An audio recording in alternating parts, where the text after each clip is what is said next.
Hi mga kabasketball, Heprem TV nagbabalik. With Luka Doncic mga kabasketball, zone up sa isang bagong extension ng kontrata, ang susunod na step para sa Los Angeles Lakers mga kabasketball, ay surrounding him with talent para sa present at sa future, upang ganap na ma-maximize ang star prime ng Slovenian. Ang isa sa mga areas of concern mga kabasketball ay ang wing spot. Ang Lakers ay nangangailangan ng isang credible wing defender in the worst way. Si Marcus Smart ay dapat makatulong upang maibsan ang ilang mga concern sa backcourt. Gayunpaman, matching up against longer more athletic wings mga kabasketball, ay isang bagay na maaaring mag-trouble sa team na ito, more than anything on the defensive end of the floor, na ibinigay ng katotohanan na si LeBron James ay papalapit sa edad na 41, at si Rui Hachimura mga kabasketball ay more of a power forward.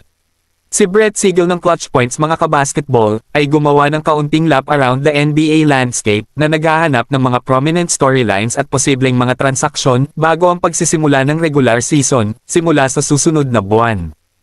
Ang isang subject that came up mga kabasketball ay ang perceived link ng Miami Heat forward na si Andrew Wiggins to the Lakers. Habang marami ang nag-speculate na ang purple and gold mga kabasketball ay heavily pursuing ang wing ng Canada, it doesn't appear as if much headway ang ginawa sa mga trade talks. Alam ng Heat mga kabasketball na ang Lakers ay desperado para kay Wiggins.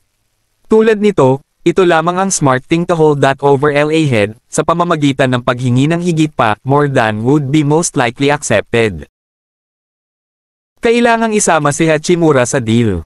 Marahil ay magiging okay ang Lakers na getting off kay Dalton Knecht sa isang deal.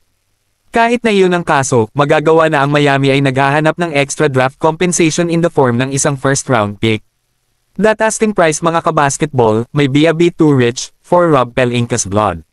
Tulad nito, maliban kung ibababa ng Miami ang asking price, habang umuusbong ang season, mapipilitang tumingin ang Lakers elsewhere. Kayo ano masasabi nyo dito, mga kabasketball?